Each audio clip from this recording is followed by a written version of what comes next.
जब मैं 13 वर्ष की थी, मेरी शादी एक 27 वर्षीय युवक के साथ तय कर दी गई, जबकि वो उम्र मेरी खेलने कूदने की थी। वो उम्र मुझसे छिन चुकी थी। हालांकि उस उम्र में तो मुझे शादी की मायने तक नहीं पता था। जब मेरी शादी हुई तो मेरे घर की औरतों ने मुझे समझाया कि मेरे ससुराल में मेरे साथ क्या होने वाला है। उन्होंने मुझे कहा कि तेरा पति अगर तुझे कुछ कहे, तुझे अगर टच करे तो तू उसे कुछ कहना मत, तू शोर मत मचाना। मैं इस बात को सुनकर डर गई थी। फिर मुझे मेरे पति के साथ ससुराल भेज दिया गया। जब मैं ससुराल आई तो ससुराल वालों ने सारी रस्में की और मेरा स्वागत किया और मुझे एक कमरे में ले गए, जहाँ कुछ टाइम तो मेरे ससुराल वाले मेरे आसपास घूम रहे थे। लेकिन जैसे ही रात हुई, वो लोग मुझे कमरे में ही अकेला छोड़कर चले गए। मेरे घर वालों ने जो बताया था, मैं उस बात से पहले ही डरी हुई थी। और थोड़ी देर बाद जब मेरे पति मेरे कमरे में आए तो मैं अंदर ही अंदर और डर गई थी। मेरे पति जब मेरे पास आए तो उन्होंने मुझे पानी का गिलास दिया और जब मैंने पानी पी लिया तो मुझे बोले कि अब तुम लेट जाओ।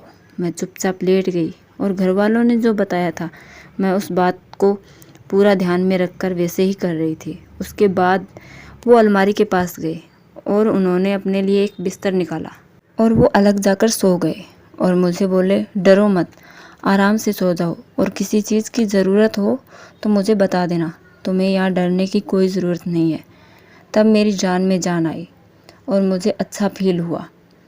उसके बाद दोस्तों, उन्होंने मेरे आगे की पढ़ाई शुरू करवा दी और ये बात मेरे ससुराल में मेरे पति और मुझे ही पता थी और किसी को पता नहीं थी। सुबह अपने काम पर चले जाते थे और आने के बाद कुछ टाइम मुझे पढ़ाते थे। मेरी सासू मुझे हमेशा कहते थे कि कब माँ बनोगी, और आसपास की महिलाएं भी मुझे इस बात के ताने देने लगी थी कि माँ बनोगी या बांझ ही रहोगी। तब ये बात मुझे कुछ अजीब लगती थी क्योंकि मैं नाबालिग थी। मैं उस टाइम पे ऐसी नहीं थी कि मैं एक बच्चे की माँ बन पाऊँ, लेकिन ये बात मुझे बहुत खटक गई थी। मैंने बर्दाश्त किया, फिर भी वो हटी नहीं, ऐसे ही ताने देती रहती थी। फिर एक दिन मैंने अपने पति से ये बात बोली। मैंने कहा कि मुझे आसपास के लोग इस तरह की बातें करते हैं और मुझे ऐसा बोलते हैं कि माँ बनोगी भी या नहीं। तब मेरे पति ने मुझे कहा कि तुम इन सब की बातों पर ध्यान मत दो, तुम्हारा काम है पढ़ाई पर ध्यान देना, तुम फ़िलहाल वहीं करो, तुम्हें कोई ज़रूरत नहीं है लोगों की बातों पर ध्यान देने का।